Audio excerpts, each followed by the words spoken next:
Hey everybody, welcome to the Redemption Project. I am Brandon Burley, and today I have Mark Cunningham. He is a lot of knowledge when it comes to polling and original founder of the Beacon poll, which you guys have heard me reference quite a bit here on the Redemption Project. And now he's moved over to a new polling company. I'll let him talk to you about that more here in just a second. I wanted to start though by saying, Mark, thanks for joining me. And today I'm hoping this conversation can be more than just here's some poll numbers. I really want to help people understand what is polling, what it measures, what it does not measure, how citizens can read polls without getting pulled into the headlines and the campaigns or what social media says they are.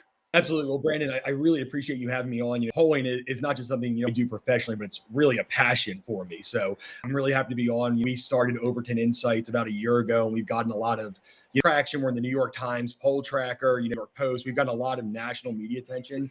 And we have some fun polls. So I really appreciate you having me on to talk about this issue that matters so much to me here in Tennessee, where I live. So what kind of polls do you do? Does Overton only do political polls, or do you guys also do other types of polls? No, so I mean, what we do are not political polls. We'll ask about policy issues. We'll ask about, we about horse race politics. We'll ask about, we ask where people stand on legalized gambling. So we had a different range of issues. And to be honest, some of them are because we're really interested and we think that the general population wants to know. Some, to be frank, are just like, oh, the media will care about this. So let's ask this because it's kind of a media question. So that's kind of come up with our list of things. But I mean, just making sure that obviously it's a good, transparent sample size so that regardless of what issue you care about, you can say, oh, this is a good, Sure. So before we get into the methodology and the numbers, do you mind to tell people who you are and how you ended up working in polling? Yeah, it's actually a great question. Went to college. I actually went for communications, and I wanted to be a sports radio host.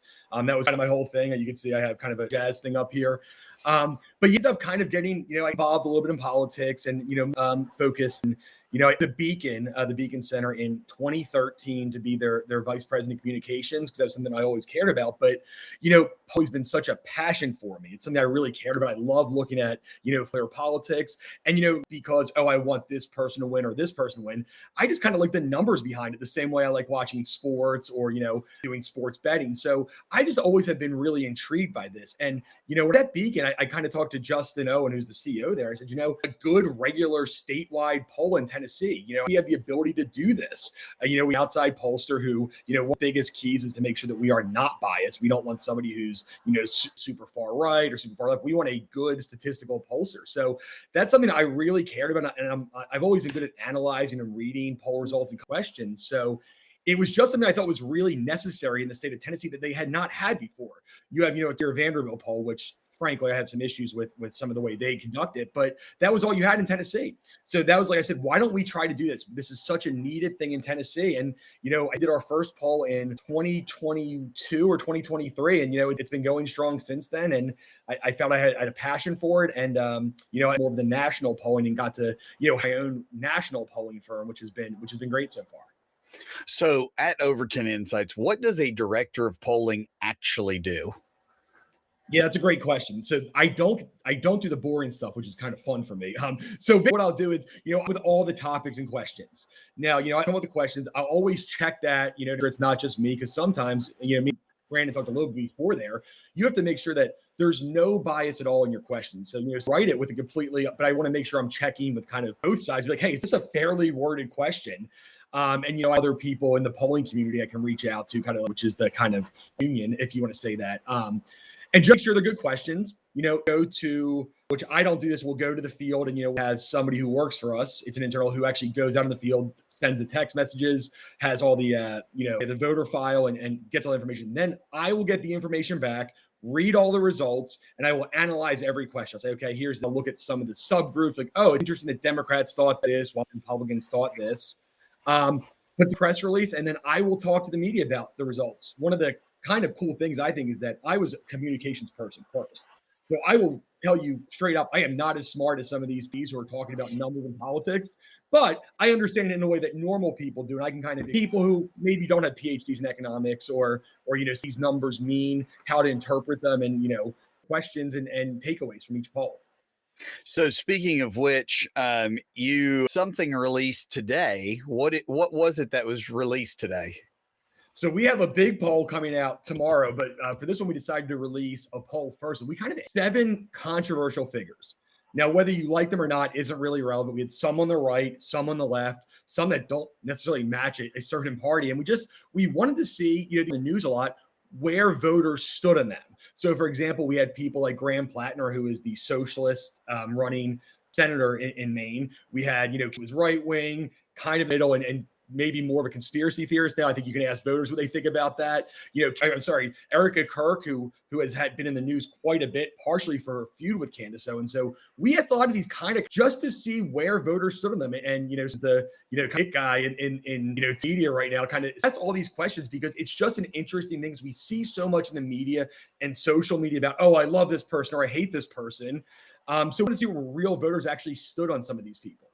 So where can people go to find that first poll, that the question that you released today, and then where can they go to find the results tomorrow?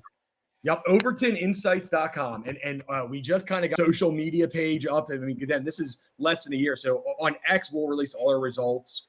And that's usually a good place to find it. We actually got lucky. We had a video about Spencer Pratt that had 2.6 million views. We have like 190 followers. It shows that people are really hungry to hear about these candidates. But yeah, everything should be in Overton Insights. Again, it's controversial. If you're going to like some, you're going to not like some, regardless of where you feel about them, though. That's not really relevant to what the results say. Just kind of I'm sure we'll talk about that more later, but just what we will.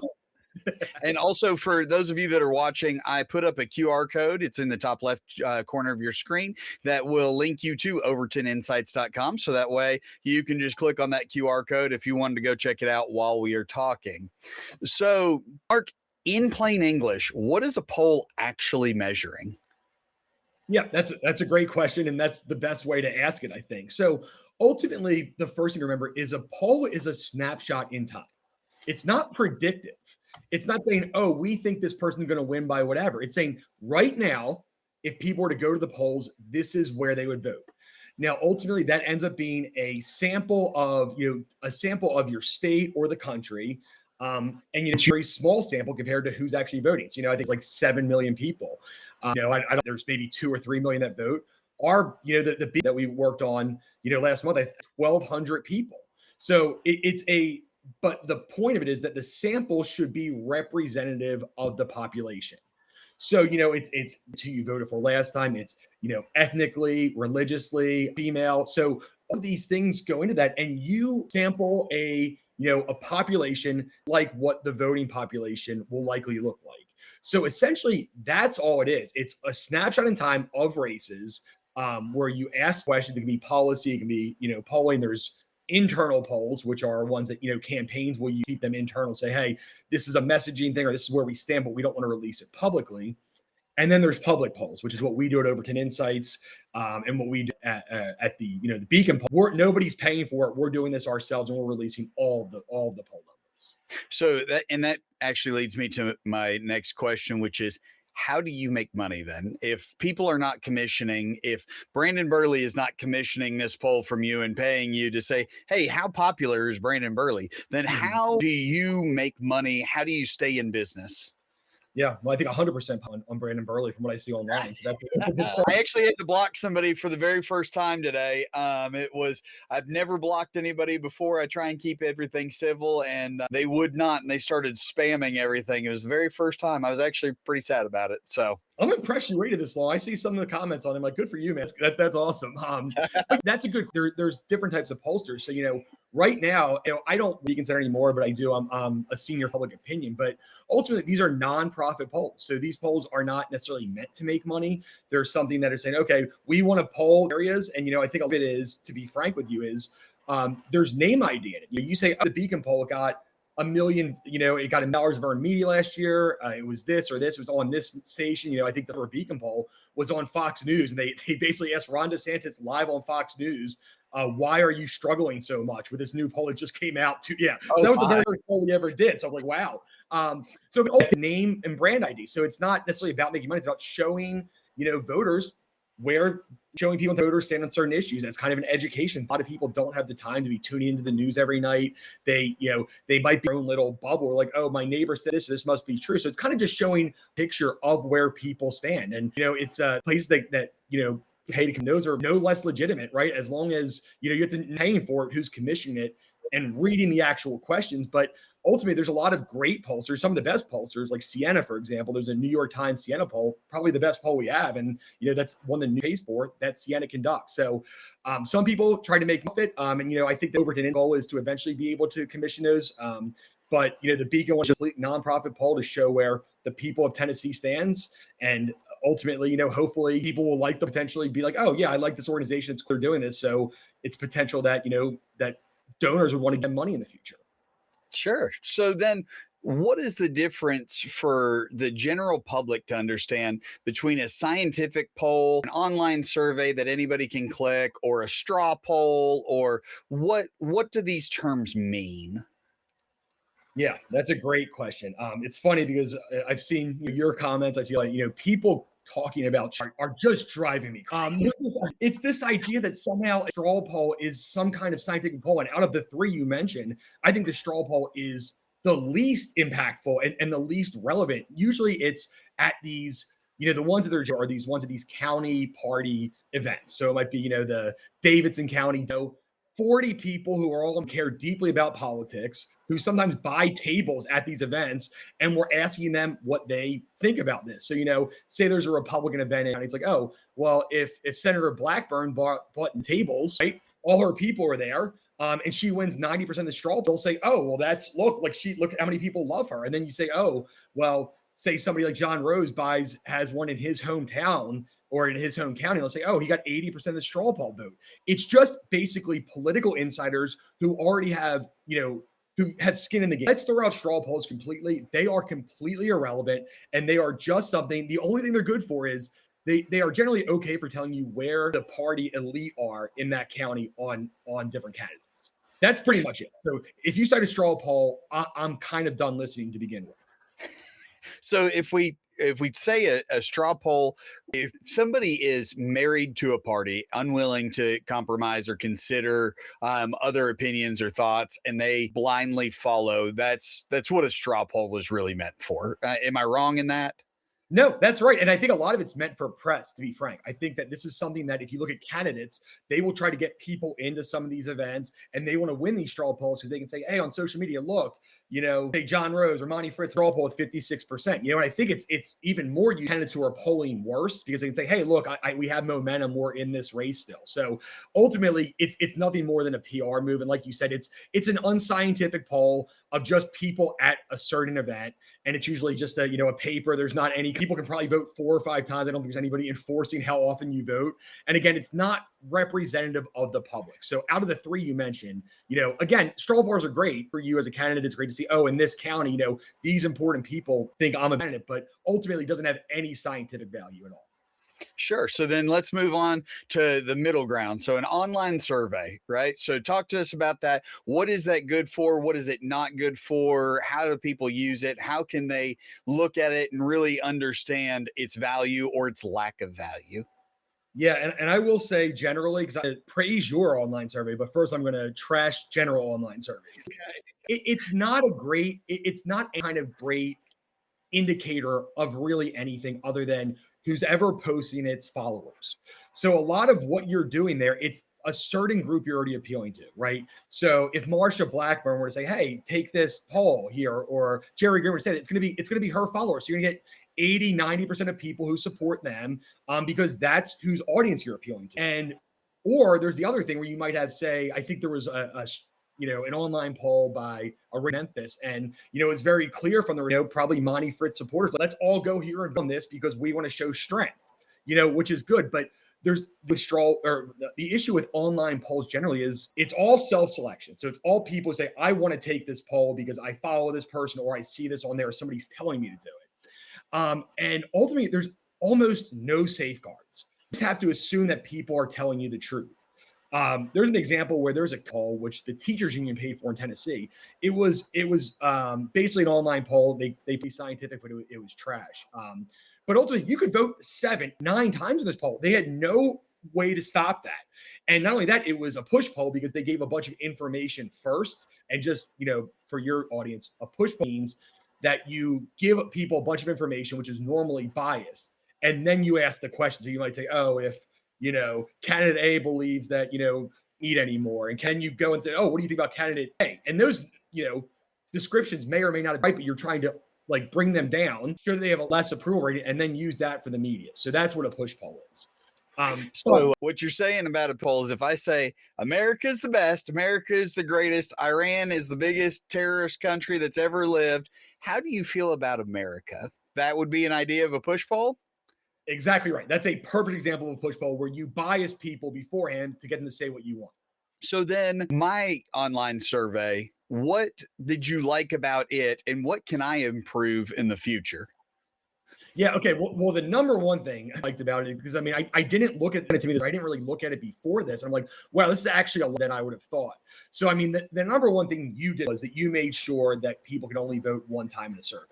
A lot of people don't use when they're doing online polls, they'll do it on Facebook, using IP addresses. They're not saying, 4 people in the vote on 4 different computers at the same time. And we don't coming from. So I think the idea that you only allow people to vote one time was a big key in that. So I like that to begin with, checking that with IPs, because that's a big piece of traditional polling too, is making sure there's no bots on there, making sure that people are not able to, basically game the system. So I really liked about it. The one thing I would say as an area for improvement would be there's no evidence that the people lived in Tennessee on your poll. So if there's a way to do, and I know you can do this with something kind of see where they're actually, make sure they're actually, whether it's getting they're actually in the state when they're submitting that. Because this is one where in general, when people are like, oh, I risk candidate to win, look at Brandon's poll, let's call my family members and get them to say they live in Tennessee. So that's one place that people kind of take advantage of that, but hard to do, to be honest. And, I saw a kind of a website where they air conditioners, but one of the key was you actually had to physically be IP just had to be around the hotel for it to count as a review. So that's the one area I think I would improve on that if possible. That might be, prohibitive cost wise, but I do be the area where I know it's Tennessee. So do you think that because I did not block VPNs, so if I were to do block VPNs and then use the IP address to confirm they are in Tennessee, that would validate the survey a little bit more? It would validate a lot more, I think, yes, because then everybody's actually in this state. I think you did better than pretty much most of the ones I've seen on there, so it's not a critical piece. And it seems like you actually got a really good mix of people, so I think that kind of speaks to who follows you, where you're not a hard right or hard left, where it's a very specific group, right? You have people from all sides, so I think that was another strength, is the diversity of people who actually answered your poll. Yeah. And so one of the things that I continue to struggle with, and at least on my side, is my followers and the people that are voting in my surveys are generally have a higher level of education than the average Tennessean. And so I'm struggling to be able to either weight that correctly or to get enough people that are high school graduates or technical trade schools, certificates, anything of the sort. Whereas the majority of mine are bachelor's, master, and Ps that are voting. And so how could I improve on that? Is there a way? Well, let me say that you're not the only one with that issue. Vanderbilt poll has serious issues with basically oversampling college-educated white. And there's been a huge issue with that, which is why they're off literally 10 to 12 points every time they poll. And they still haven't quite figured that out yet. So that's not something necessarily unique to you. I think that's hard for everything. The biggest piece of this is really hard. So this is where you're going to get into the technical area of it. But I think the weighting mechanism is really important. So, and that's hard to do. Usually the way that, if you're waiting truthfully, you want to wait as little as possible. You want a sample size that looks like the general population, because when you're waiting, you're essentially assuming outcomes based on what some people said. But, if you can towards, that's always a big thing, for something like that, when you talk gender, you talk about race, you talk about education level, waiting towards census data, and the big, polls that kind of show the demographic breakdown. So Pew, the really legitimate that show that, if you wait towards that, you'll have a better sample. But it's hard until you get to, 1,000, 800, 1,000 responses. It's really hard effective because then you're giving somebody who, if you only have, say, people from rural, giving them a lot of, that's 50 people, that's not a great sample, right? And it's like, if those people are crazy or they don't represent the rest of the population, like that completely throws off your poll. Yes, I love that. And you actually, unbeknownst to you, just led me right into my next question. And I am going to read this verbatim because I will always mess it up. So bear with me. So when a poll surveys around, say, 1,300 people, how can that test anything useful about the much larger population? So for context, the Overton document listed national poll as N equals 1,377 with a plus or minus 2.6% margin of error. And what do those numbers mean to people? Sure. Let me say the first thing. A good argument is not what I'm about to say. I wasn't polled. So how can this be a legitimate poll? Nobody reached out to me. That's the most insane argument. And people keep saying, like, gosh, just say you don't know anything about statistics, it'll be easier. So to your point, a lot of people would say in a country of hundreds of people is not a good sample size. Ultimately, I think you have to say this poll says that we polled 1,377 registered voters, and we matched it with voter files so we know what party they're registered as, if it's a state that does that, how often they vote, things like that, and that they are representative of the public. So, basically the numbers of the people we match America's demographics. So that's why the poll is, and I want to be clear, polling is not perfect. I'm not saying that, this Overton poll that we just did, if you had people vote tomorrow, it'd be exactly this. And that's where the margin of error comes in. Basically, it's a scientific number that says, if you have to do it in this kind of way, so you match voter files, basically you can say 2.6% either way. So essentially, if we're talking about say we had Jerry Green and Marsha Blackburn, and we say Marsha Blackburn's up 50-49 with a margin of error of 2.6%, right? That means Marsha Blackburn is technically winning, but with that it's still within the statistical realm that Jerry Green could be winning by up to 1.6 points and the poll still be accurate. It's basically acknowledging that this is not a perfect poll. There's going to be fault in this, but the more people that you have polled that are legitimate, the lower your margin of error goes. So if I took a poll of 100 people, the margin of error would be like 15%, because that's such a sample size. So it's saying it could statistically be within 15 points either way of where we polled and still be accurate based on what we did. So the more people you poll, the better the better M you get. So with that margin of error, how are you calculating it, and what do people generally misunderstand about the margin of error? Yeah, so there's actually just a statistical count look at based on the number polled and kind of where you get those from. It's actually a pretty, you can go and for any poll by kind of doing it yourself. It's almost look at parlay odds. If you ever do that, you kind of like, what are these? Like, figure that out. And yeah, the thing that I didn't get wrong, which I understand why, it's saying, you were off by, you said, it was in 3 margin of error. It's saying, look, not every poll is perfect. That's saying, that for a good poll, be within the 95 percentile. So this poll, for it to be a good, legitimate poll, should be this or that. And this, I think what's important is that this is all at the time. I am really tired. So, example, I'm sure that you saw the Texas results last night. Did you see kind of in the Republican primary? So huge issue where, I think Paxton ended up winning by 27 points in this primary. And everyone's saying, the polls were so off because they only showed him up by 9 like a week before. But you're failing to see what's happened in that time where President Trump literally endorsed Paxton in a primary where it's very clear Trump has a lot of power. So they're saying, look, this poll was off by 16 points. But what happened in that 2 weeks from when the poll was taken and he endorsed? It's only a snapshot in time. So those polls could have been perfectly accurate. And, Corden still lost by 27 points. So I think that's a thing to remember when we're talking about the margin of error. Just because it turns out that way doesn't mean it's that way at the time, especially when you look at undecided voters. Like, I think in the, poll recently, I think it's like 60% of Democratic voters were undecided. So it's like Jerry Green is a huge favorite. Look at the betting markets. Like, if I had to bet on, probably don't talk about coming to that later. Okay, I will not. But the point is that when you have so many undecideds, that's going to change and people are going to shift at the end. And I think, truthfully, polling got a really bad rap in 2016 and 2020 when it didn't deserve it.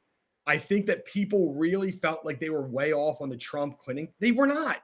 They basically had Clinton winning the national poll by like 3. She won by 1 and lost the election. They act like, oh, what a huge failure for polling.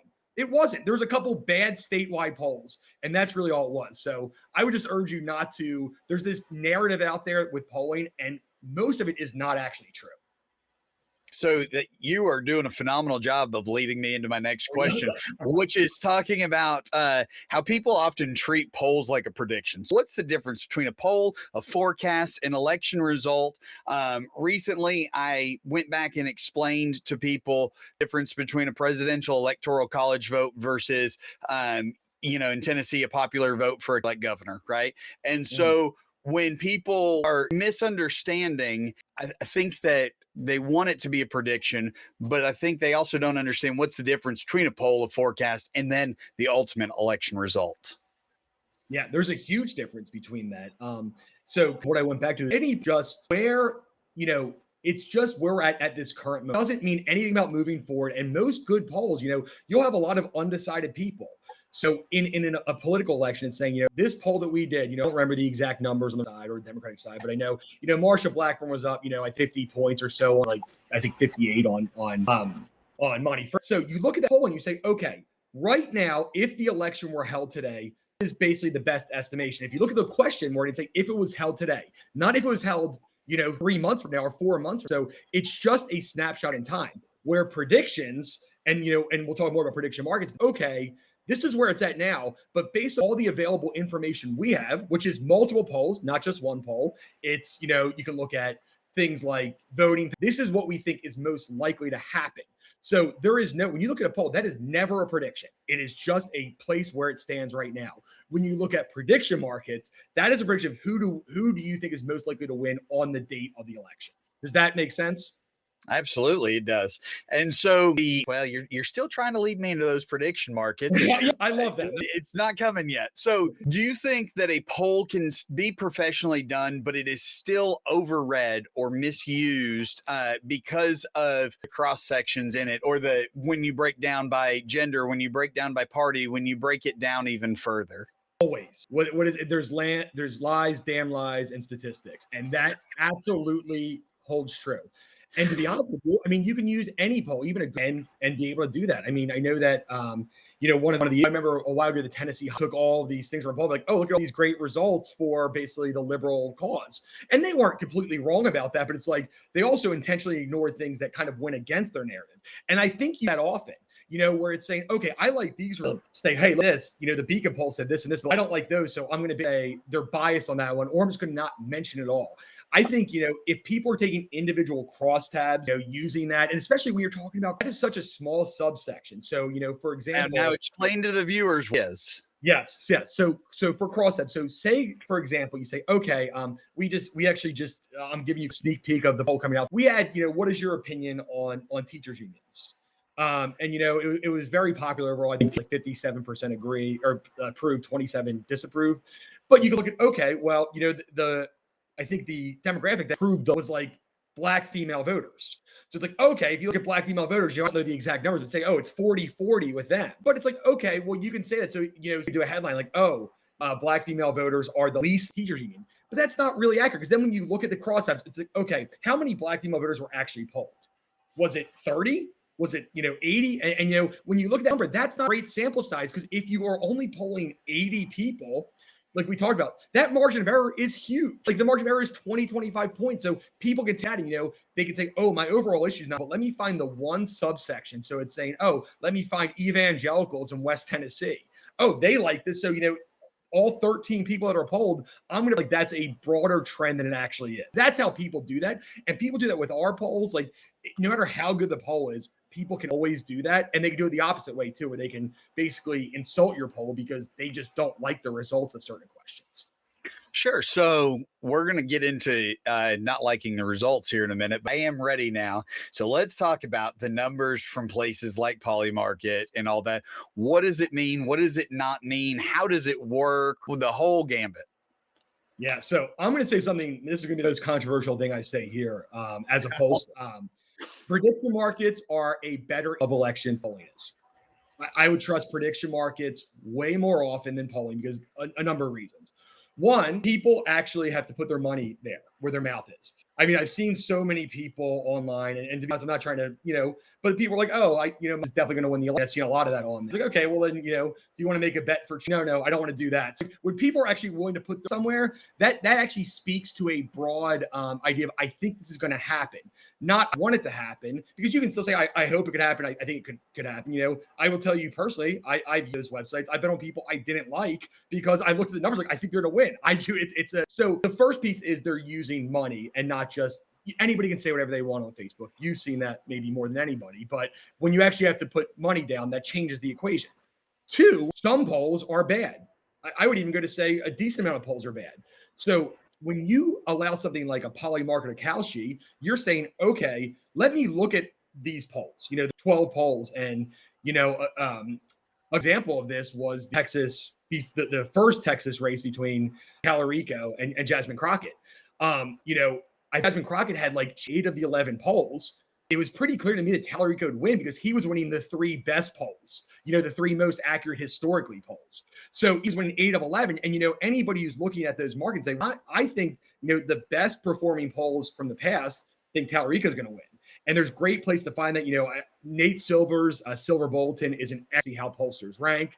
Unfortunately, 538, which is my favorite site, is no longer there, but that used to be a great place to see where pollsters rank. So there's just a lot more that goes into it where I would never take, even a poll I did. It's, and, even the absolute best job poll and has all the right things, they can still be wrong. If they had a really weird, bad sample, there's still polls where, 1 out of every 30 polls I'd be like, oh man, that was off by 7 points because it was just maybe it's a stranger group of conservatives who have, values that other conservatives had. So I think the point is more polls better. And where these prediction markets come in, we're saying I can look at these 20 polls and make a decision based on what polls are good, which ones are more recent, sample size, and historic performance. So do you think that a market is better than, say, exit polling? Oh, that's a great question. Yes. The answer is yes, but do you know why? It's because prediction markets include exit polling. And, that's one of the things that matters when you move during that, like they're looking at exit polling. And as much as we want to pretend like these prediction markets are all in the up and up, they are not. I mean, there's insider trading for sure. So people who have exit polls can go and say, hey, I saw let me put money on this. So it really is a market signal. And you've seen in a number of places where, people were predicting Trump's, strike on people on the had inside information, no rules against them using that. So that's another reason why I don't love that from a personal perspective. It does make the numbers more accurate when you see that because people with insider information are also betting on those markets. That guy did get arrested, though. He eventually did get arrested. It took a while. And honestly, if he didn't do so much or do it on such a weird event, he probably would have been fine. Absolutely. I agree with that. So when a release says that somebody is underwater, what does that mean in plain English? Yeah. I realize I use that term a lot and I have to probably use it less. So I appreciate you actually pointing that out. So underwater just means that your disapproval is higher than your approval. So I personally, this is just kind of my preference. I don't like saying, a 42% approval rating and 20% disapproval rating. Because when you use that, you could make that say, oh, Brandon Burley has a 42% approval rating. Your mind goes to, okay, well, I guess 58% of people don't like him. That's not accurate, right? Because only 20% of people don't like you. And there's a lot of undecideds or people who have never heard of you. So I like using the overwater, underwater, because that just compares the people who like you compared to the people who don't. So, for example, I think Spencer Pratt was on that. 25% of people approve of him. If you say, oh, 25% of people approve of Spencer Pratt, you're like, your assumption is, well, most people hate him. 29% of people disapprove. So he's underwater by points. So that's kind of how we would say that. For Bill Lee, and you say he's above water by 17 points. So that just means that his approval is 17 points higher than his disapproval. And then we say underwater, it means their disapproval is that many points lower than their approval rating. So do you think that is a name recognition question, or is that actually an informed person's perspective, or is it both? You mean specifically the Spencer Pratt one, or just in general when we're talking about big national names, especially now that you've moved into national polling, right? So if we say things like, I'll just make one up, Taylor Swift's approval rate, right? Do you think that's going to be based on name recognition or what people actually know about the individual as a whole?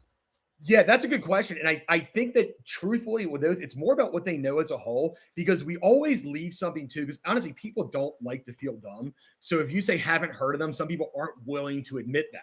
So when we do a question like that, we'll say haven't heard of them as one option, but we'll also say no opinion. So that or not sure. So those are going to get people like, oh, I've heard of them, but either I don't really know about them or I don't know specifics about them. So that's why I think the above water, underwater is actually the strongest indication of informed people, because you give them options to basically give them an out if they don't want to look dumb or they kind of have heard of them.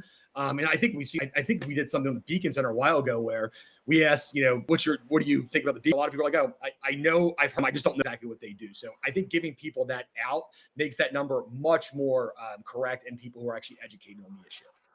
So do you think that there's an element of polarization in there, even if let's say that they hear a name, we'll use a big name just to make it easy. So let's say that they talk about JD Vance, right? So your question is about JD Vance and they're like, "Ooh, I know he's the vice president. I know that he's a Republican. So now I'm unfavorable because I know those two about him."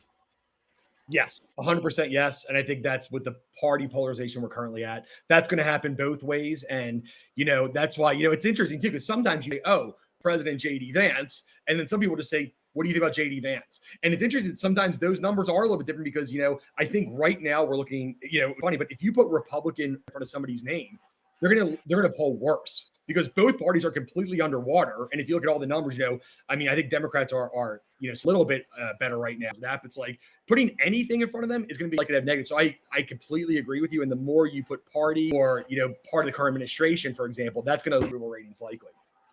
So it's interesting because I think I'm trying to figure out how to say this with the least biased lens, but basically what I've seen is what I teach my students. A ton of tribalism has occurred that has tried to fraction two groups, leaving a void in the center. And then the two groups started to feel disenfranchised by the tribes that they joined. And so now you have, even since we were just talking about Republicans, we can say with them, I think that based on what I've heard, you could say that, okay, just because they're a Republican right now, that doesn't mean that other Republicans feel represented by them. So they might feel unfavorable. Same with Democrats, right? Yeah. So I think it's very, very interesting, especially because the questions that you guys released today, almost 2 hours ago, you were talking about Ben Shapiro and you were talking about Erica Kirk. So you had a bunch of conservatives and then you had a bunch of liberals on the other side. And it was very interesting to see. But I think the one that probably surprised me the most was that Erica Kirk's top line, 28% favorable, 54% unfavorable. But with Republicans, her view was 62% favorable and 21 unfavorable. It was almost a complete flip-flop. It was. And it was a crazy, that number, like all the other ones somewhat, but it's because the negatives are so much different. So for example, I think Candace Owens was way underwater. It's like the difference between being minus 47 and minus 73, a huge issue. And Erica Kirk was the worst in independents and Democrats. She polled substantially worse than Ben Shapiro or Candace Owens, where it's like, even though she did so much better among Republicans, she wasn't able to make up any ground in terms of favorability because she did so much worse among those other groups. And what's funny is that you say, oh, Candace Owens minus 23. I think Erica Kirk was 26. Ben Shapiro minus 27. You assume those are all pretty similar numbers among demographics. They could not be more polarized if you look at them or more opposite. So that's a great indication of the top lines don't actually tell you the real story. So I think that's a good point that you brought up there. And I apologize because I got a message right in the middle of while I was saying that from somebody that said, what is a top line? So I'm going to let you explain that as well. That's a great question. So a top line is just the general result. So when you say a top line, it says, for example, Trump, what his approval tomorrow, he's got a 28% approval rating. And I think 56% disapprove of him.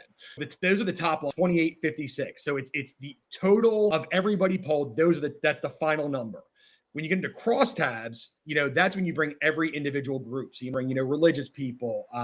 You might say Hispanic. Well, that's when you break it down into kind of smaller groups to see where they stand. Democrats would be a subgroup. Republicans would be a subgroup where the top lines are just the overarching total number that you see when you look at a poll. And those crosstabs are for political strategists, right? Because if they're wanting to target a specific where they are struggling with, say they're struggling with women, Hispanic women, in an urban setting, they can go say, "Oh, okay, this is where we're struggling. I know I need to go over here and I need to talk to them and try and increase our favorability." So it's great for a political strategist, but what does it do for the average person?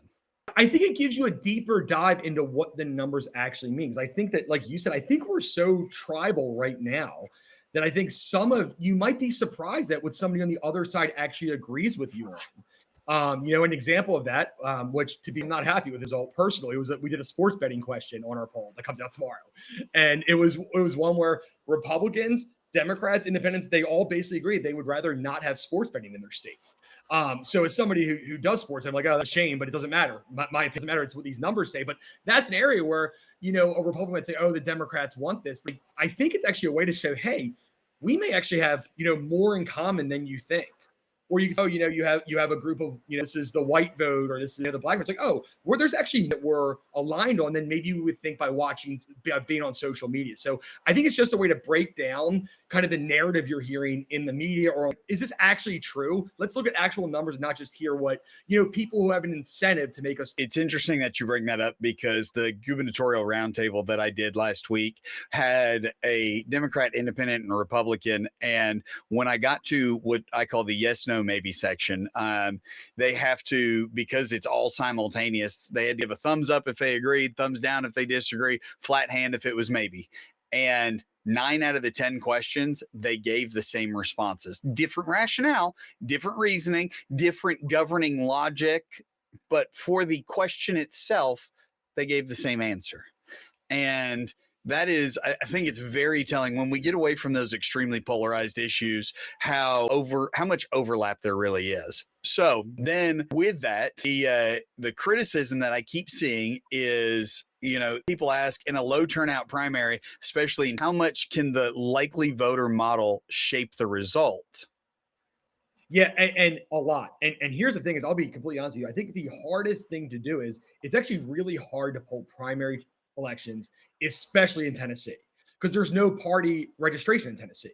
So, I think that it becomes much harder. So I'll tell you, like, completely honest, that this is a harder thing to general election might be, to be honest.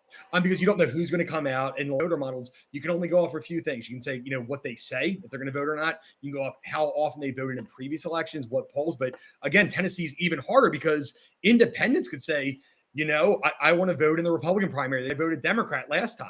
Or you could even have people say, I think that there's a level of this with the Democratic side might say, well, I think Jerry Green's going to win, and I dislike Marsha Blackburn. So let me go and switch parties for this to vote for, John Rose or Monty Fritz. So I think which makes it harder to calculate. I will absolutely say it's hard to do that. I think at some point there's take people at their word, and then you can see how often they voted in the past. So combining those two things, you have a decent measurement, but it's certainly not as accurate as a general election poll would be. Sure. And to speak to your later point, which was that in Knox County, where I live, there was a Democrat political figure that pulled a Republican ballot, and the Republican Party of Knox County asked the district general to prosecute her because she could not affirm that she was part of the Republican Party. What will come of that, I don't know. But I also did a post recently where I was trying to explain to people that it is okay to pull the primary that matters to you, right? So you're not saying, if you go pull a Democratic primary you're not saying I'm always a Democrat, I'm always going to be a Democrat. That's not what Tennessee does, right? So if you're an independent and you're like, hey, I really want to vote for this Republican for House or whatever in the primary, you can go pull that ballot, and it doesn't mean you're married to the party. The next election, you could go do something different. Spinning that back to polling, that's got to be a nightmare for you guys in Tennessee. Yeah, and I mean, your point even goes before that. I mean, don't forget, what 2000, I guess the 2008 election, there was people that, I think they called it Operation Chaos, where Republicans were voting the Democratic primary for Hillary Clinton because they thought they had a better chance against her than Barack Obama. So, in some states you can switch parties, but in order you can get whatever ballot you want. And there's nothing at this point that I know illegal about it. You can do, they might change the law, but as of now, you can for whoever, you think is best. So I think that's hard. But one of the things that I think the Beacon poll does well is that it asks what party they plan to vote in the primary. So if you look at the poll, I don't remember the exact number, but I think there is 6 Republicans like, I plan on voting the Democratic primary. There is, I think, 8 or 9 Democrats that I plan on voting the Republican primary. So you're asking them which one they vote on. So again, that's not foolproof. It's not to say they're absolutely telling the truth, but a better indication than just assuming they're going to vote in party, A or B. And especially with independents, who the ones I know personally have both primaries depending on what the election is and where they were at that point. So I think that is really important to remember. It makes polling extremely hard for primaries, but again, it doesn't really have much of an impact in the general election. Yeah. And so do you think that with that same sentiment that can unintentionally shape media narratives or donor confidence, voter perception, even when you're just trying to simply measure opinion? Yeah, absolutely. I think it's hard for it not to. And you've seen so many people who it's honestly kind of I don't necessarily be like vitriol that comes at you if you say that their candidate is not doing well, or that, or praise if you say their candidate is doing well. So I think that there's a level of electability that kind of comes with polls. So, if a poll were to, for example, say Vance was down, say Gavin Newsom or something, you would say, that would shape the whole discussion about that. And, Republicans, I'd be like, oh, well, maybe that our guy, if he's going to by then, we might need to get somebody who's more electable. So I think it shapes the argument more in terms of electability, which can shape the whole way it's discussed, right? And I think, some candidates run on electability, right? That is respect. Gavin Newsom will run. I think he's going to say, I'm the most elected. I think Marco Rubio will probably run it on the right. So polling can be used to move that forward to say, hey, and that's what John Cornyn was trying to do, not successfully, but he said, I can actually beat Tallarico easily. Where Paxton, it's going to be a coin flip, which, betting market shows. So I think that's the way you kind of move the discussion about that. Sure. And actually, I won't name names, but we are seeing that in the gubernatorial race here in Tennessee. There is a candidate that is saying, I can beat the front runner for the other side. And I think it's a very interesting approach. I don't know how well it'll be received. I don't know if it's true or not, but I think it definitely creates a different narrative arc that does shape voter opinion one way or another. But there's also the other side to that, which is, let's say that it's Gavin and JD, and Gavin's winning, and then the Republicans say, ooh, well, it's 5 points away, so we need to come out in the masses, right? We need to collect everybody, go get the school buses. We're driving up and down every road and putting them in the bus and taking them to go vote.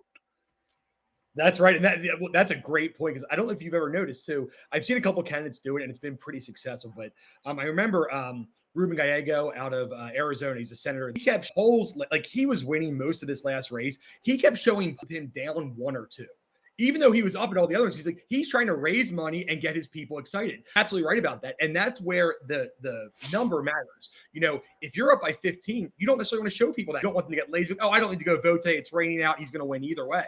And if you show somebody down 15, it's like, we're demoralized. We don't have a chance of winning. What's the doing that? So if you look at that, absolutely. And politicians do, for fundraising specifically, they like to show polls where they're close but losing.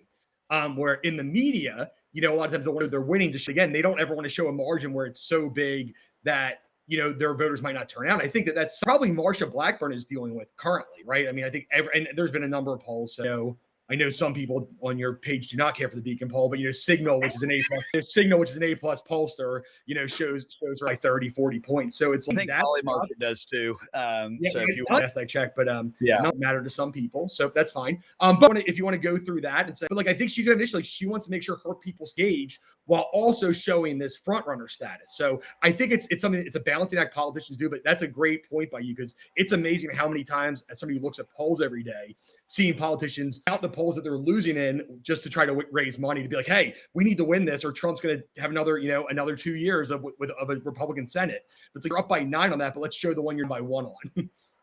Well, and so what's interesting is I have collected voter data from 50 counties, over 2 million voters off of the May election, right?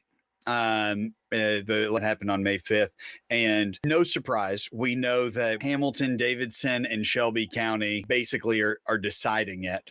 But there is there was so little voter turnout in some of these other more rural counties that because they didn't have anybody on their ballot. I actually saw it a bunch where there was no Democrats listed or there was no Republicans listed. So they didn't show up.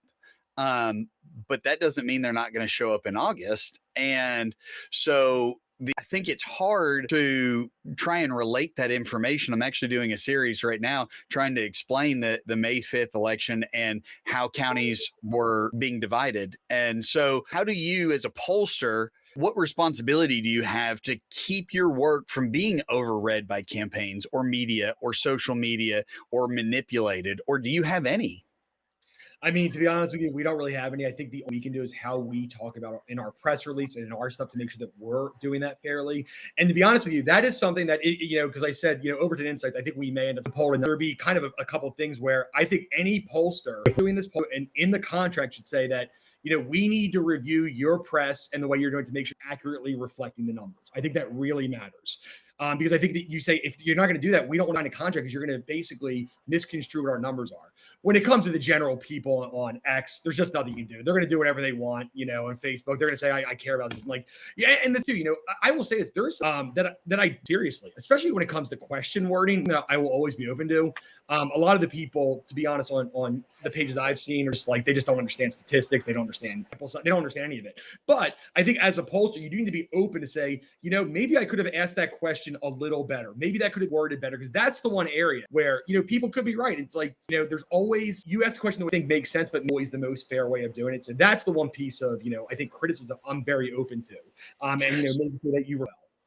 So before I get to my last question and wrap up here, we actually talked about this backstage before we went live, which is sometimes we try so hard not to let our internal bias show that the pendulum swings the opposite direction. And I was telling you about how for me, sometimes I have to write things and people want more information immediately and they want to recap. And I'm like, guys, I have to let it sit. I need to sleep on it. I need to read what I'm writing 3 or 4 or 5 times to make sure I can get out as much of the bias as I can find. And sometimes that involves leaning on other people and asking them. And even then, I think there's still an opportunity to still find bias, right? So same goes with polling questions, that to your point, it's like we're doing everything we can, but there's always room for improvement. Yep. And I'm not going to be perfect. I mean, that's the thing. I'm not going to be, and I'm sure I've asked 1 or 2 that may have had bias one way or the other. Now, not the horse race questions that everyone argues about, but it's because those are very, simple. But I'm sure that by doing that, like you said, you're going overboard to make sure that it's a balanced enough question where there's actually bias the other way. So I think that that's a great point. So as we wrap up here, I've got a final question for you. And if people remember only one thing about how to read polls, right? If they fast forward and they only come to this section of the interview, what should they remember? Well, I'll keep it short. A few things. 1, it's important who's paying for the poll. You should know that. You should know who it benefits. 2, you should look at the crosstabs. The first thing is fine because there's a lot of people who be a Democratic pollster, but they're very accurate. It doesn't matter that you should know that, but then look at the numbers, compare it to, what the population is, and read the questions. Reading the questions is the way to do that. And, making sure the demographics match that. And then the last and easiest one is to look at their past performance. If it's somebody who has performed poorly in the past, usually that means there's either an issue with their methodology, intentional or not intentionally. So every single poll you should take with a grain of salt. But there is some, if I see a New York Times Siena poll, I'm like, I know it's a good poll. I don't need to look more into it. I'll look at the results. But so I just think it's important to do the research and learn more before you spouting nonsense on social media. Try to understand what polling actually is. Educate yourself on that. And, because that's one where people will call me out. But if they're coming from actually asking it, oh, I'm happy to answer that. If they're saying, oh, you hate us, you're awful. I remember, Gloria Johnson said in our poll that we had her that this right-wing conservative group, that's why they're showing me down 22. My internal show me down in single digits. She lost by 30. We actually helped her and we made her look better than she actually was. So I think it's important to look at all those things and just realize that you have a bias too. We don't talk about biased pollsters.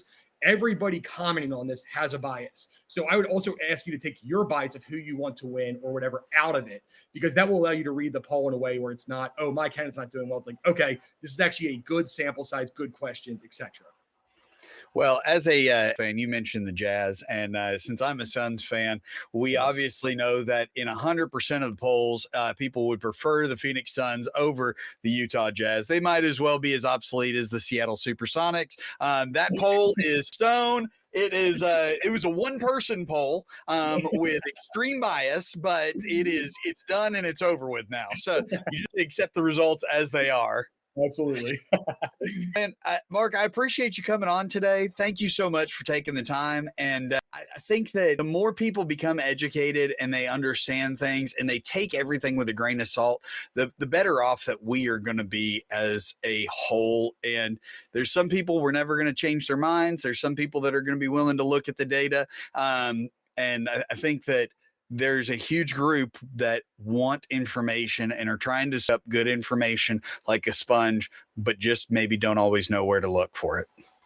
And I appreciate you doing what you're doing. I don't think this is said enough. There's just not enough independent journalists out there. I don't think that are really not trying to have one side or the other. And the ones that do the best are the Tennessee Holler type ones on Facebook that are this extreme vitriol and left wing. And then you have some of the right wing. Like, I really appreciate this idea that you can have an independent journalist who can talk about this and honestly be fair, because we need more of that. So I appreciate you covering this in a non-biased way and covering all your issues like that, because people want to hear from the candidates and they don't want bias. So I just appreciate everything you're doing. Mark, I appreciate that. It means the world to me. It's one of the things that I try and tell my students, which is it is okay to have an open mind. I am not team left. I am not team right. I am team, let's give you the facts and let you decide what works for you, because what works for you may not work for me. You use your sports betting as an example, right? So you enjoy it. And then the poll that you had said the majority of people left, center, and right don't want it. So we all have our own thoughts and we have our own ways of what we want, but that doesn't make it right for everybody else. So, all right, Mark, if you'll do me a favor, as I close, it's going to play some music and then I'm going to end our stream. But if you try and hang up while I'm doing that, it's going to glitch and they're going to get a really funky picture of my face. So hang on just a minute for me.